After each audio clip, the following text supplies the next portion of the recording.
Madam Speaker, I ask unanimous consent that all members have 5 legislative days to revise and extend their remarks and include any extraneous material on the subject of this special order hour.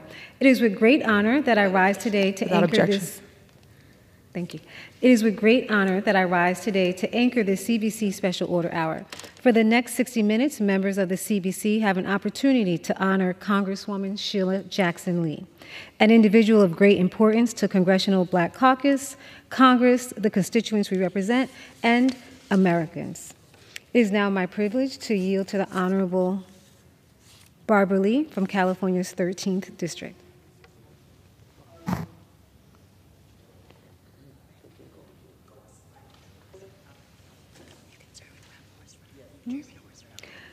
I'd like to now yield to Chairman Horsford. I'd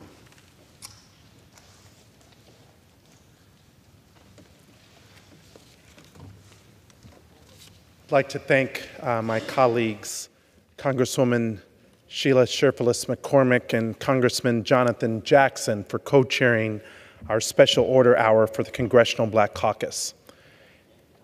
And I rise tonight with my colleagues of the Congressional Black Caucus with a heavy heart to pay my personal respects and to remember a woman who meant so much to this body. The loss that we all feel for our dear friend and colleague, Congresswoman Sheila Jackson Lee, is truly immeasurable. On behalf of the Congressional Black Caucus, I'd like to offer our sincerest condolences to Congresswoman Jackson Lee's husband, Elwin, her children, Jason and Erica, and the entire Lee family, and of course to her staff in Houston as well as here in Washington, D.C. For nearly 30 years, Congresswoman Jackson Lee served in this body with honor, integrity, loyalty, and her signature style. As chairman of the Congressional Black Caucus, it was a tremendous honor to be able to work with Congresswoman Jackson Lee each and every day. She is a woman of deep conviction. She was disciplined and principled. She was fearless in her face of challenge and adversity, and she always put her family, her community, and her country first. Her impact on Houston, the Congress, and the country will not soon be forgotten. From her time serving in the Houston City Council to her service here in the House of Representatives, she has advocated for social and economic justice and the advancement of the most marginalized. She made children and working families and the safety of our nation the cause of her life. From leading the George Floyd Justice and Policing Act legislation this Congress, to H.R. 40, the Commission to Study Reparations, to the Violence Against Women Act, to the Juneteenth National Independence Day Act, Congresswoman Jackson Lee was a bold and courageous leader who always worked to make her community a better place. I join my colleagues in honoring her memory and her legacy by continuing the fight for the issues she cared for the most. She was a patriot and a fighter to the very end, and this House was made better for her leadership. Words cannot express how deeply she will be missed by members of the Congressional Black Caucus, by the entire body, and by the constituents that she served. May God rest her soul. We love you, Congresswoman Sheila Jackson Lee. May you rest in peace. I yield back. Thank you, Mr. Chairman. It is now my privilege to yield to Congresswoman Barbara Lee.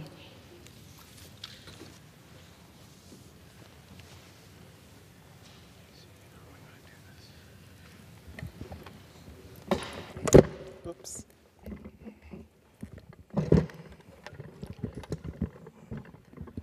Let me first take a moment to thank Congresswoman Sheila Jackson for your leadership and for our chair of the Congressional Black Caucus and the entire Congressional Black Caucus tonight for leading this tribute to our colleague, our sister, and our friend. And to Sheila's family, her community, her friends, my deepest condolences. You know how much we love Sheila, and we know how much you loved her and how much she is missed already. Now, let me just say a couple of things. First of all, I met Sheila before I met Sheila. This was when I was in the legislature. I went to the graduation where my niece was attending college, Prairie View College, right out of Houston, Texas. There was a great orator who spoke at that commencement. This was probably 95, 96. This orator spoke probably about 2 to 3 hours in the hot sun. It was a great speech, and I'll never forget that speech. But it was over 2 hours, and everyone was listening intently in that hot sun. And finally, when I met Sheila, actually, you know what I'm talking about. Coming to Congress, I felt that I knew her because this speech was so profound until 4 or 5 years later. Hi, sister. Hi, Barbara. She was, first of all, an effective legislator. We know her well as being right down here on the floor. I think she had an amendment for every single bill that came to the floor. And they passed. She worked with Republicans. She worked with all of us. She was at the Rules Committee until midnight. She had more energy. But she was brilliant with her energy, and she knew how to effectuate legislative change and get bills passed. Of course, she led the effort for reparations, for the study and the development of reparations. She picked that bill up, H.R. 40, from our beloved John Conyers. She led the effort to reauthorize the Violence Against Women Act. And yet, she was the lead author of the Juneteenth national holiday federal legislation, and we cannot forget that. And I have to remind people in her absence this year that as we celebrate in Juneteenth, we cannot forget the name Sheila Jackson Lee. You know, my grandfather and my great-grandmother, they were born in Galveston, and I had never visited Galveston until Sheila invited me to Galveston to be with her the first year that the legislation passed, and oh, what a reunion that was. And oh, to be with Sheila Jackson Lee in Galveston, Texas, was the highlight of that year for me. She also was a constituent advocate, and let me tell you, right after Katrina, members of the Congressional Black Caucus were in New Orleans. Sheila went back to Houston because she received so many evacuees, and she called me up and she said, "Barbara, I don't care wherever you're going, you better come here to Houston." I said, "Yes, ma'am." So I went to Houston, and I saw how Sheila Jackson Lee, in many ways, ministered to these evacuees. She had me out there, and I was honored to be there with her, feeding people, clothing people, finding shelter, on the phones, being advocates. She truly loved people. And you know, when people got stuck at the airport in Houston, once my sister did, and constituents, I would call Sheila. She'd have me up all night long talking to people on the phone until the problem was resolved. She was dogged about constituent services. She loved people. She was a caregiver also for her mother. Many don't remember this. If you weren't here, her mother lived in New York, and her mother was very ill, and it was during the time that my mother was very ill. Sheila stayed on that phone talking to caregivers. I was on the phone talking to my mother's caregiver. We were comparing notes. We were comparing medicines. We were doing this, that. She'd get on the plane, fly up there, come back here. She was a daughter who truly loved her mother and took care of her mother until the very end. And I learned a lot from Sheila going through what I went through with my mother as she was making her transition. Bye. Also, Sheila was a global citizen. For those of you who've traveled with her, you know she was a queen. Sheila went to school in Nigeria. Now, I've been in refugee camps with Sheila. I've been on many CODELs with Sheila, some of which I led. And Sheila would call me way past the deadline. You all know what I'm talking about, like 24 hours before the CODEL departed, I'm going. I say, but Sheila, the deadline was 3 weeks ago. I'm going. Yes, ma'am. She went. But she provided so much insight and input and brilliance on all of these CODELs until members came back more informed and with more clarity about what the issues were we were dealing with. The last CODEL that I led to Africa, it was, I believe, in 2022 when, during that period, the devastating flood in Pakistan occurred. You know, Sheila was chair of the Pakistan caucus. She had me on the phone as an appropriator from Ghana, calling back here, making sure that we were ready to respond to the devastation in Pakistan. Sheila said, you've got to go with me to Pakistan. I said, Sheila, we're in Africa, and we got to get back to America first, and I've got to clear my schedule. She said, no, you've got to go with me to Pakistan. Sheila, I can't go, but I'm going to do everything I can do to help. Well, I could not go, but Sheila, we landed here in Andrews. Sheila flew to Houston. The next morning, she left for Pakistan, and she spent, I guess, 5 days there helping people through that dire, terrible flood that was taking place. And she would call me every other hour. Where are we? Did you call USAID? Yes, ma'am.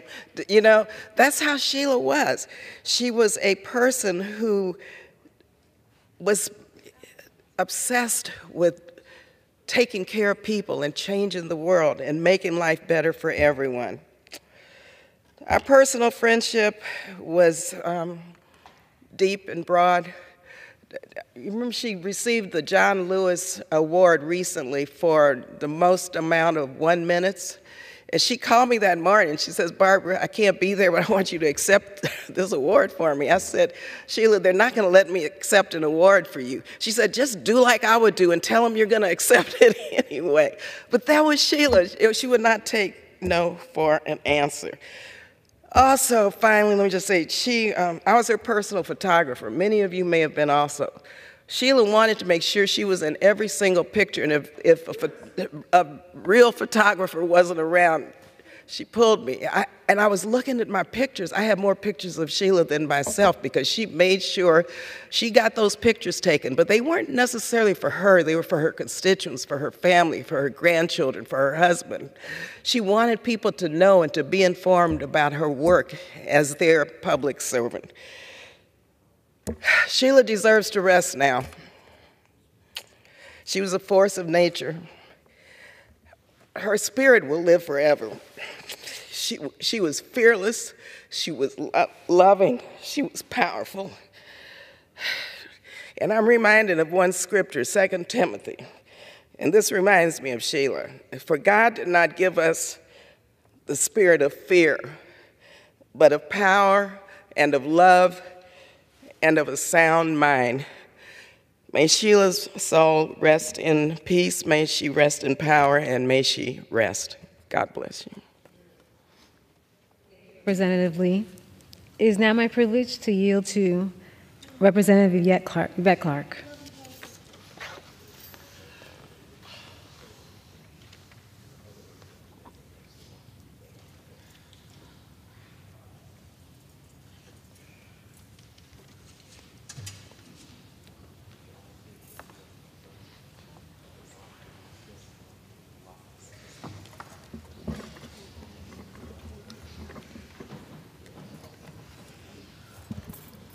Let me thank my colleagues, Congresswoman Sheila McCormick and Congressman Jonathan Jackson. Let me thank our chairman of the Congressional Black Caucus, Stephen Horsford,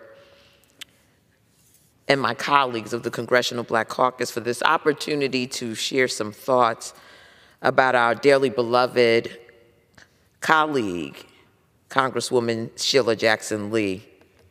To Elwyn Lee, Erica and Jason, other members of the Lee family and staff, loved ones, friends, and constituents, on behalf of myself the Clark family, the people of the 9th District of New York, I extend my deepest sympathies and heartfelt condolences.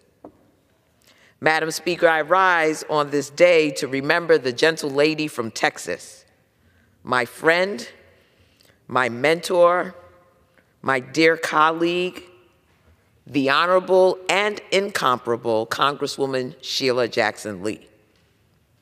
Sheila was the granddaughter of Jamaican immigrants and a daughter of New York. I was blessed to know her for many years. I've served with her for just short of 18 years.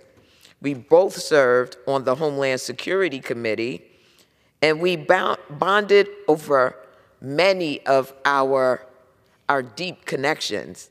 You see, my parents are Jamaican immigrants, and as it turned out, Sheila Jackson Lee's uncle was one of my mother's biggest donors when she was a member of the New York City Council.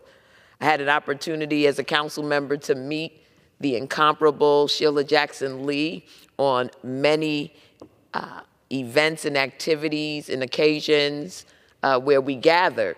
And so to come to Congress as the only Black woman elected to Congress in the year 2007, I ran into someone who I'd already become acquainted with and who put me under her wings. As the author of the Violence Against Women Act, the Juneteenth National Independence Day Act, the woman who reintroduced the George Floyd Justice and Policing Act, H.R. 40, and the bill to provide a study on reparations, our nation will long remember the scale and scope of her legislative acumen and successes. We were blessed because she was a justice seeker, and relentlessly so. There was not a piece of legislation, as one of my colleagues, I think it was Barbara, stated, where she did not come in with an amendment if she found any inequities within that legislation. And she was able to convince members on both sides of the aisle of the need to include an amendment that would provide that breathing room for the oppressed in our communities. And so we are grateful for not only her leadership of the people of Houston, Texas, but by extension, the people across this nation who have benefited from her work.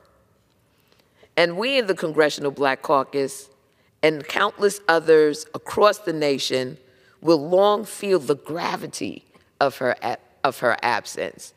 One of the projects that we worked on together is now resident at the Congressional Black Caucus Foundation, and that is the Sojourner Truth Legacy Project. Prior to me arriving here in the House of Representatives, Congresswoman Lee led a group of women to make sure that a bust of Sojourner Truth would be placed in the United States Capitol.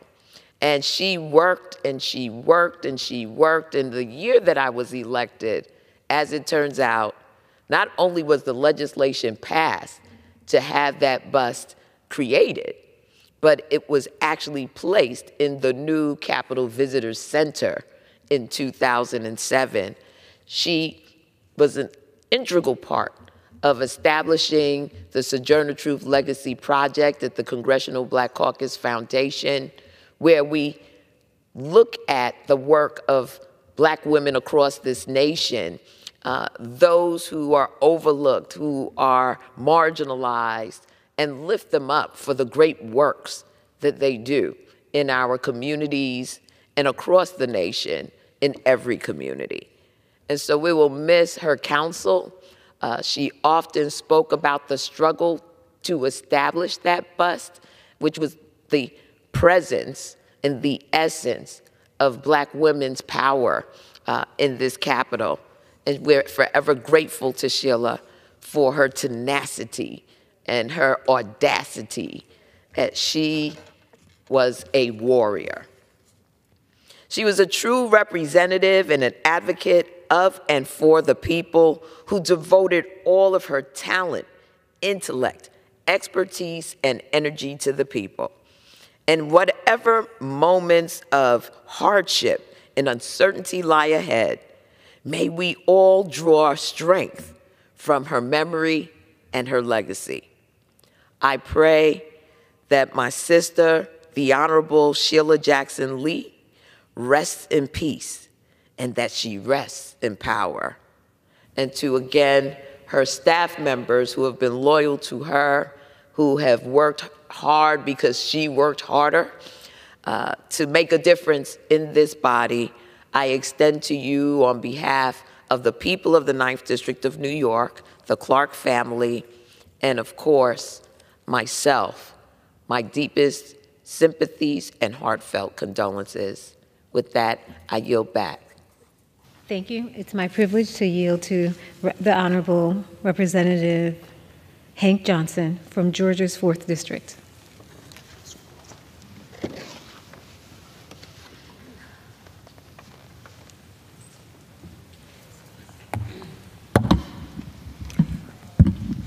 I want to thank Congresswoman Sheila McCormick, as well as Congressman Jonathan Jackson for convening us together tonight to host this special tribute to our dearly beloved and dearly departed colleague, Congresswoman Sheila Jackson Lee. Today, I rise with a heavy heart to honor and remember my colleague, but more importantly, my friend, Congresswoman Sheila Jackson Lee. The Congresswoman led an extraordinary life, and she leaves an extraordinary legacy of legislative and humanitarian service to mankind. Though short in stature, Sheila Jackson Lee stood tall, and she spoke with command and authority. Never scared, Sheila was bold and imposing. She never played herself cheap, and she certainly wasn't gonna let anybody else do so. She was a taskmaster to all who worked for her, and that included whether or not you were paid or just volunteering. And the good thing about it is that when you left her office to go work for someone else, they knew, and it was easy for you to get a job because they knew that you had been trained by fire, you had been forged by fire and trained by the best. And so you did not have a problem with getting a job, and you did a good job because you had been trained. Like her constituents, I often found myself calling her Congresswoman. I had great respect for her, and she was a dear friend who inspired me and countless others with her unwavering dedication, spirit, and strong work ethic. I find solace in the knowledge that her spirit will live on through the lives she has touched and changed and the causes that she has championed. Her legacy will continue to guide us as we strive to build a more just and equitable society. I extend my deepest condolences to her family, friends, and constituents. Let us honor her memory by continuing her work, lifting our voices to pursue justice, and most importantly, embodying the values she holds so dear. This is how we can honor her legacy. Thank you for your service, and with that, I yield back. Thank you. It is now my privilege to yield to Honorable Kwesi Mfume from Maryland's 7th District. Thank you very much. I want to thank the distinguished gentlewoman from Florida for yielding some time. I know there are a lot of people who have a lot to say about someone who we cared about and loved. And so I do appreciate this time. I want to thank her and the honorable gentleman from the state of Nevada, Mr. Horsford, the chair of the caucus, for convening this special order tonight.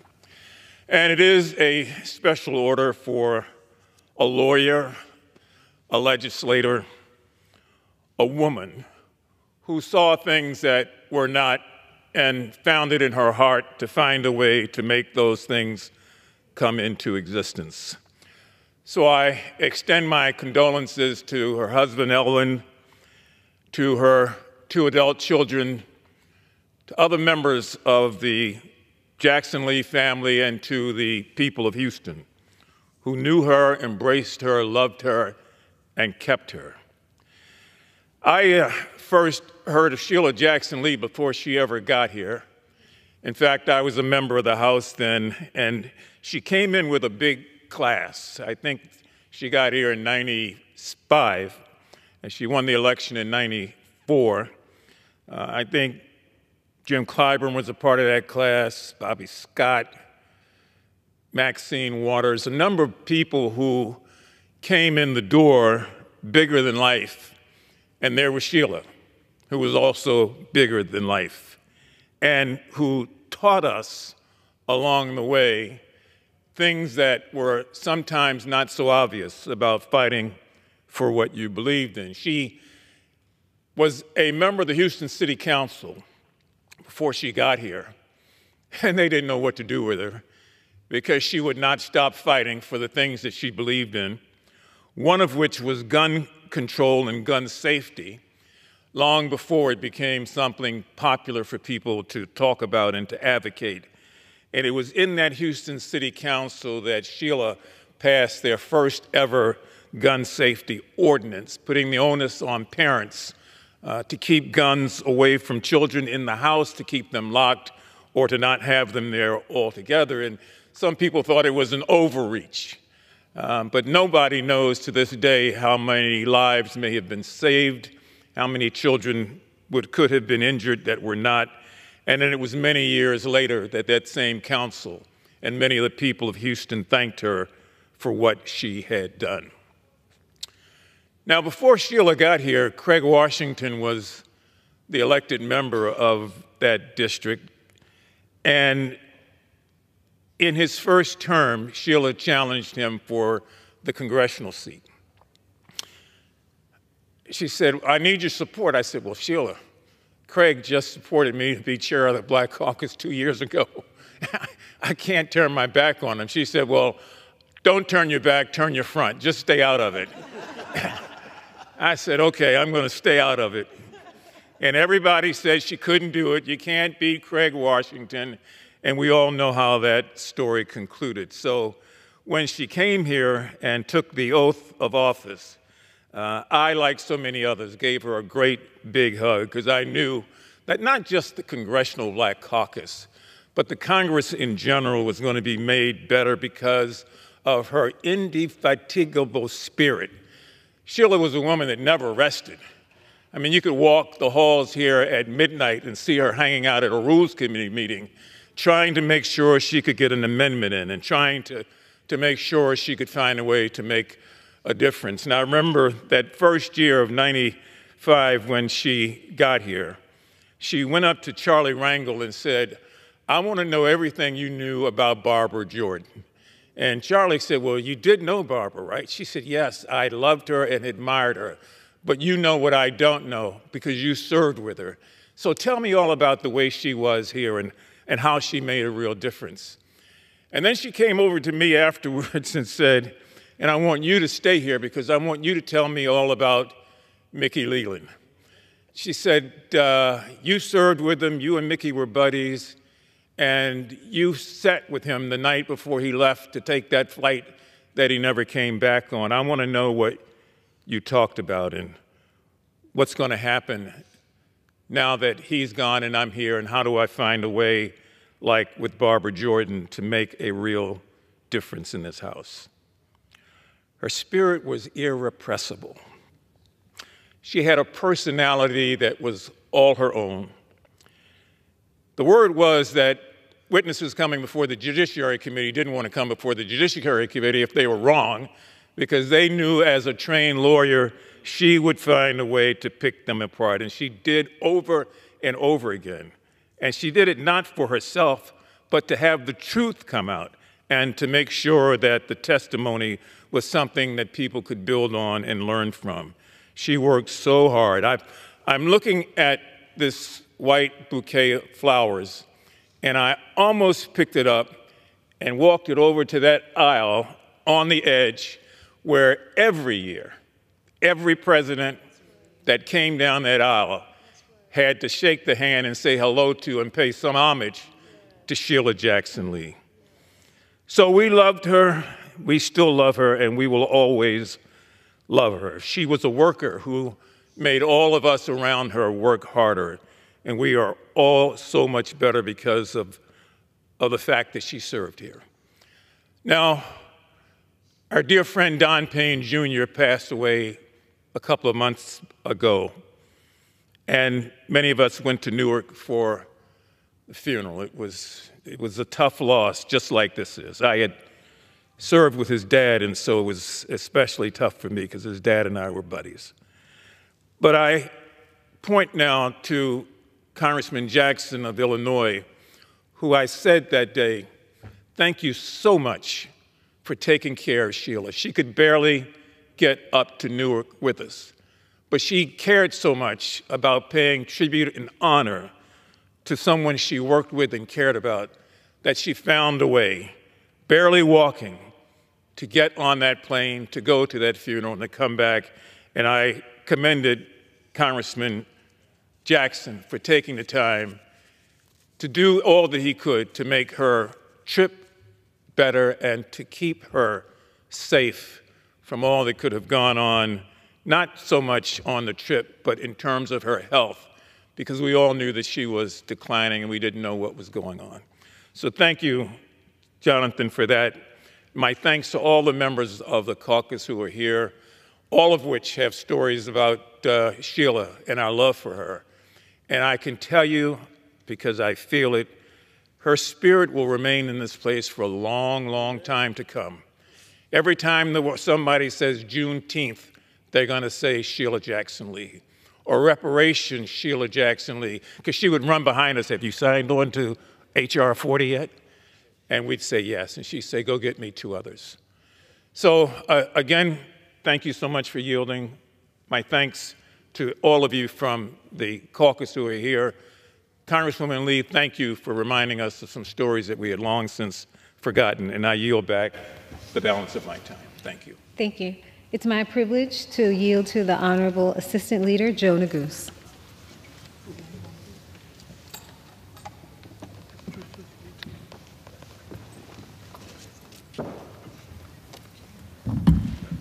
First, let me say thank you to the distinguished gentlewoman from Florida and the gentleman from Illinois for hosting this important special order hour to honor our friend, our beloved colleague, Judge Jackson Lee. It's a blessing to be able to serve in the People's House with giants. And Madam Speaker, you've had the opportunity tonight to hear from several, to be able to serve with Congresswoman Lee, and to serve with Congressman Mfume, among many others, and to hear their perspectives on their time serving with Judge Jackson Lee. Mark Twain once said that history doesn't often repeat itself, but it does rhyme. And as Mr. Mfume was describing the late Judge Jackson Lee and her adulation and respect and admiration for Barbara Jordan, the first black woman to ever be elected to the United States Congress from the state of Texas, I was reminded of a story, which is that at the end of her life, Congresswoman Jordan, she had a bone-deep devotion to the Constitution, bone-deep devotion and faith in the Constitution, which was shown on full display during her service in the Congress, in particular during the Watergate proceedings. In 1996, when Barbara Jordan passed away and they were searching through her belongings, they found in her purse a copy of the U.S. Constitution. And I can see as clear as day right now our friend, Judge Jackson Lee, on the Judiciary Committee, where myself and Representative Johnson and others had the privilege to serve with her. I can see her holding the Constitution out as she's questioning a variety of different witnesses that have come through that committee. Judge Lee's faith and devotion and commitment to the Constitution was bone deep. And to hear Representative Mfume describe his conversations with her as she asked him about the great Barbara Jordan, it's beyond moving. As I try to come up with the right word to describe Judge Lee, and I call her Judge Lee because I would always call her Judge Lee. She would call me Attorney General, although I've never been an Attorney General, but she had decided that that would be my moniker. As I try to develop and think and have spent time over the past several days to describe the word, or rather conjure up the word that I would use to describe her, the best word that I've been able to come up with is prolific. She was a prolific orator. One need only look at the C-SPAN records to see that she spent more time on the House floor in this chamber speaking directly to the American public than any member of the U.S. House of Representatives. Think about that legacy. She was a prolific legislator. We've heard from many of my colleagues about the many bills that she was able to get across the finish line, signed into law by multiple presidents. For me, the work that I remember most vividly is her work to combat gun violence, which was a lifelong passion of hers that she pushed for on the Judiciary Committee. She was a prolific colleague. I, too, joined my colleagues at the funeral for Don Payne Jr., and I remember well seeing Judge Lee at that service and being so moved that someone fighting such a terrible disease would somehow muster the physical stamina and courage and strength to venture to New Jersey to say goodbye to her friend. About a month ago, 6 weeks ago, I got a call. I was here in Washington at 10:50 p.m. on a Wednesday night from Representative Jackson Lee. She was in Houston. I thought that she was calling to check in, perhaps. I was eager to talk to her about her fight against cancer. She had fought so valiantly, as Representative Barbara Lee articulated earlier, in her first bout with breast cancer over a decade before. I had shared with her that my wife had been battling breast cancer for the last year, and that we were drawing strength, knowing that she was steadying herself for this next battle. But she didn't call me to talk about the disease. She called to harangue me about a press conference that was scheduled for the next day, that she was eager to solicit my help in securing speakers for, an important bill that she intended to roll out, notwithstanding whatever physical ailments she might have been fighting at the moment. Working until the end. And I know I'm not the only one who was a recipient or a beneficiary of her calls. Prolific. I'll close with my final observation. I remember coming into the Congress, and of course Representative Mfume mentioned this, I suspect others have as well. One of my first images of Judge Jackson Lee was her sitting here, right next to the main entryway to this august chamber during the State of the Union address. Without fail, every year, she would be seated right here.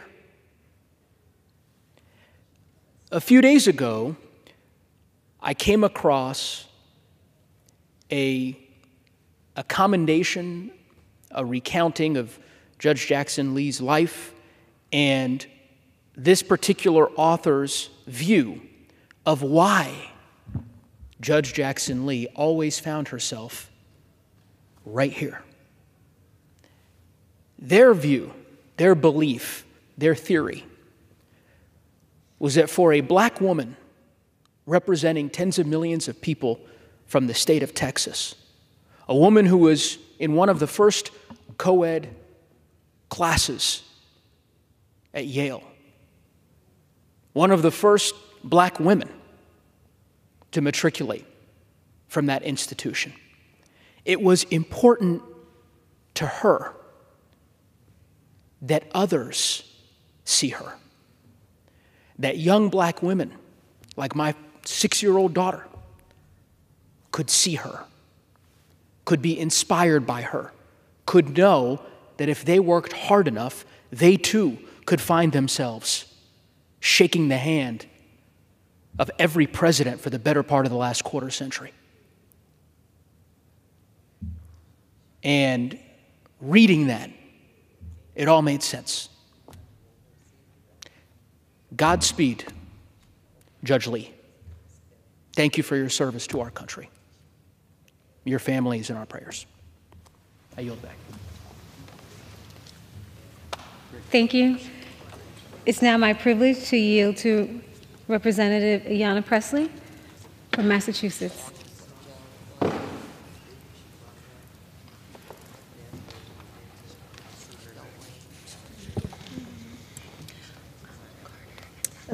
Thank you, Congresswoman Sheila McCormick, Congressman Jackson, for convening this special order hour for indeed a special woman.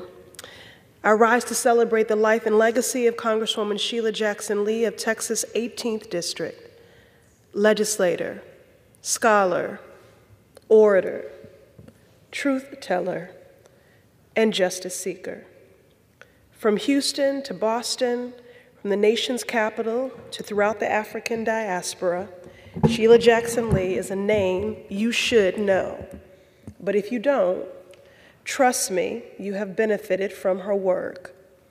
Recognizing Juneteenth as a national holiday, reauthorizing the Violence Against Women Act, advocating for police accountability, reparations, and so much more. Congresswoman Sheila Jackson Lee will always be remembered as a force to be reckoned with, who loved her constituents dearly and represented them with sincerity. I can see her now in my mind's eye, folders full of notes spilling over, research, question lines, floor statements, multiple bags, and layered clothing. A colorful scarf to beat the chill and show her own unique style. And always, her hair in a regally braided crown. With nearly 30 years of service in Congress, she spent every moment working towards progress. In our final text exchange before her transition to ancestors, she said to me, "Keep working on our priorities. We cannot give up." So in her memory, alongside my colleagues in the Congressional Black Caucus, her staff, current and former, her constituents, and her family, we will continue the fight for justice. SJL, I already miss your rich and powerful voice, but most of all, I'll miss how you used it for the people. Rest in peace and power.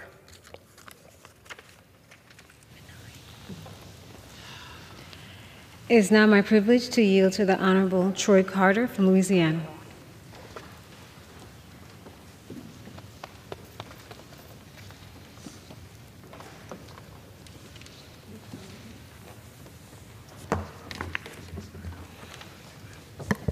Thank you very much, my esteemed colleagues, for the opportunity to be here. We're here to honor the memory of a dear friend and colleague, Congresswoman Sheila Jackson Lee, a true statesman and a fierce defender of justice, fairness, and our great democracy. A dedicated member of the Congressional Black Caucus, her contributions have been nothing short of transformative and incredible. I was blessed to visit her numerous times in Houston, Texas, and travel with her around the world. She was also instrumental in helping so many Louisiana natives during Hurricane Katrina, providing exceptional casework and services in Houston. After Katrina, so many of our people were homeless, lost, in need of love and care. Sheila Jackson Lee was there. She called us regularly to give us reports. Whenever there was an issue in Houston and it was someone from Louisiana, she was Johnny on the spot. Wasn't her district, wasn't her people. They couldn't vote for her. It was her true love and passion for people that caused her to step up. She was a giant, although small in stature. Her heart was so big and her brain was even bigger. I've never met anyone as passionate and as smart on every single issue she touched. When she stepped up, she spoke with a degree of power, familiarity, intellect, energy, and grace. They just don't make them like that anymore. You've heard my colleagues say that she would show up everywhere. Once we came back from a codel across the country, and while we were stuck because we had plane trouble, we were stuck waiting for another aircraft, and then there was an issue going on in India. And we were all exhausted trying to make it home. Sheila said, I've got to go there. I've got a lot of natives in my community. And we were all exhausted. And we said, everyone chuckled and said, we're all going home. Next thing I know, I looked at CNN when I got home, and there was Sheila Jackson Lee. She was there in the midst of it all by herself, not a part of a codel, not a part of any other team, not a part of anything other than a person with a big heart that knew that she was needed. She was the first female ranking member of the Judiciary Subcommittee for Crime, Terrorism, and Homeland Security. And as a senior member of the House Committee on Judiciary, Homeland Security, and Budget, she spearheaded critical policies for institutional change. Her reintroduction of the George Floyd Justice and Policing Act exemplified her unwavering commitment to uplifting the Black community and improving our nation. Sheila called me, as our assistant leader just mentioned, and she said, I need you to go and run this press conference for me. I can't be there, but I need you to go and run the press conference, and I need you to address the family and let them know how much we love them and how much we care. And I can't be there, but I'll be on the phone. And she was on the phone. We couldn't see her. I suspect she may have been in the hospital. But she spoke with the same degree of love, passion, and strength for the family who had been so wronged. I was honored when she made that call to me personally in May to partner with her on the press conference promoting this critical piece of legislation. It is one of her most recent and fond memories of working closely with her. It was one of the very last official actions of her passion, and there's so many. We will forevermore miss the intellect, the passion, the strength, the courage of Sheila Jackson Lee. Congresswoman Sheila Jackson Lee will be sorely missed by her immediate family, her Congressional Black Caucus family, her Democratic Caucus family, all the citizens of Texas, and countless others she touched around the world. Her unwavering commitment to her principles and her tireless advocacy for the underrepresented, has left an indelible mark on our nation. On a personal note, Sheila was just not a colleague, but also a treasured friend and mentor to me and many others. We devoted a bond of service for mankind. Her wisdom, compassion, and strength has guided us through many challenges. Her legacy will continue to inspire all of us as we strive to be better, do better, and try to continue the incredible work that she's done.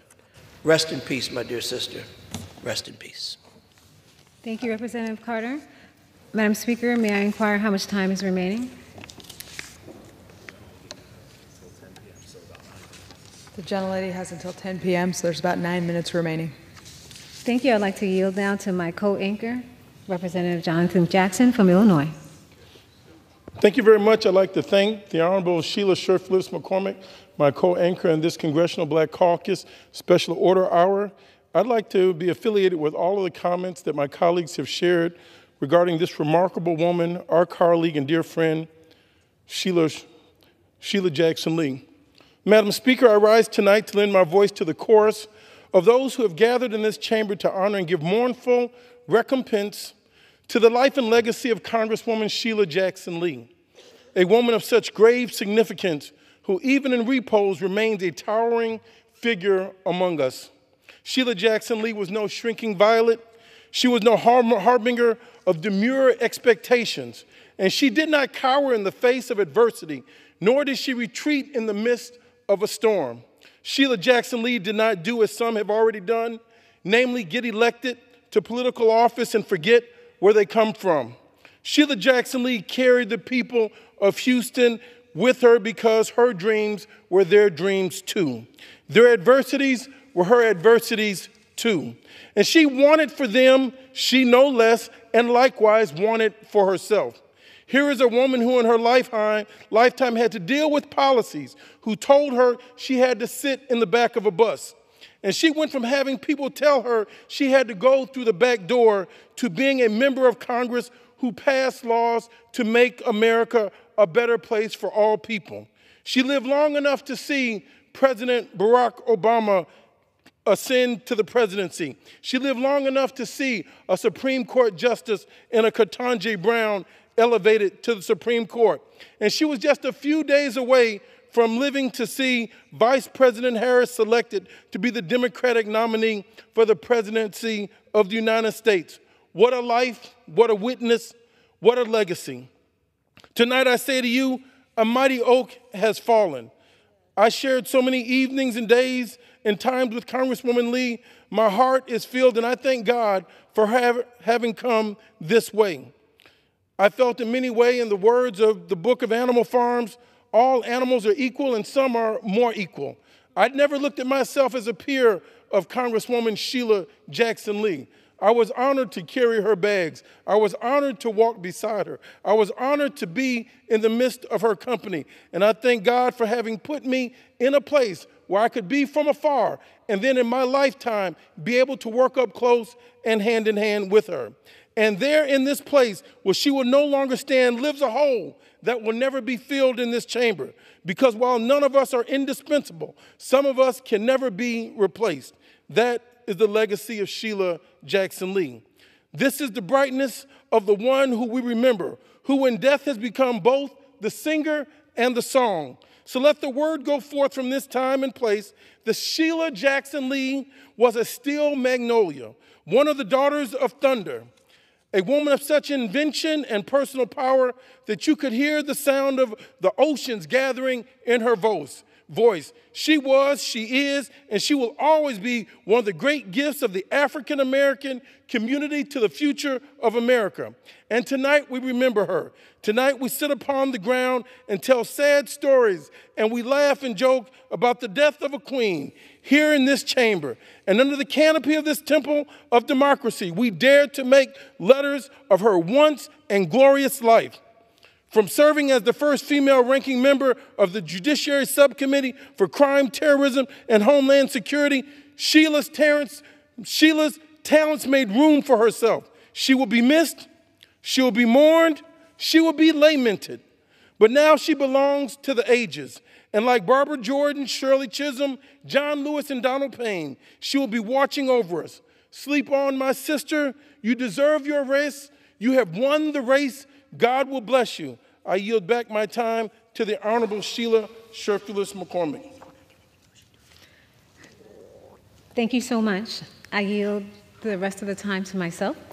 The nation mourns the loss of a tireless advocate for justice and a beacon of hope for so many. Congresswoman Sheila Jackson Lee was not just a member of Congress, she was a force of nature, a relentless champion for civil rights and a voice for the voiceless. For nearly 3 decades, Congresswoman Sheila Jackson Lee's work in this chamber showcased her unwavering commitment to justice and equality. Her reintroduction of the George Floyd Justice and Policing Act is just one example of her dedication to fight for equal justice. This bill, which I was so proud to co-sponsor, aimed to hold law enforcement accountable, improving training, and rebuilding the trust of the communities they serve. It is a testament to her vision for a fairer and more just America. Congresswoman Sheila Jackson Lee believed deeply in the power of the federal government to enact meaningful reform. She knew that while no single policy could erase decades of systemic racism, it was imperative to take bold steps toward structural change. Her legacy will be felt in every stride we make towards justice. To me, Sheila Jackson Lee was the originator. We always joked around when she said, she's the first Sheila, I'm the second Sheila. And I always said, Sheila, you're the originator. Every time she saw me, she was like, do you need anything? I remember when I last spoke to her, I said, Sheila,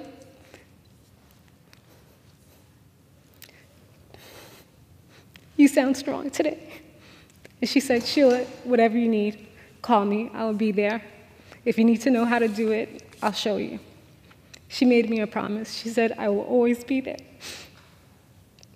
And the day she passed, I said, Sheila, we will remember your legacy. She was at every special order hour. Amen. Every single one. And the last one, I looked back and I said, Sheila, you ready? And she said she couldn't do it. And Jonathan held her, and I knew that was the last time.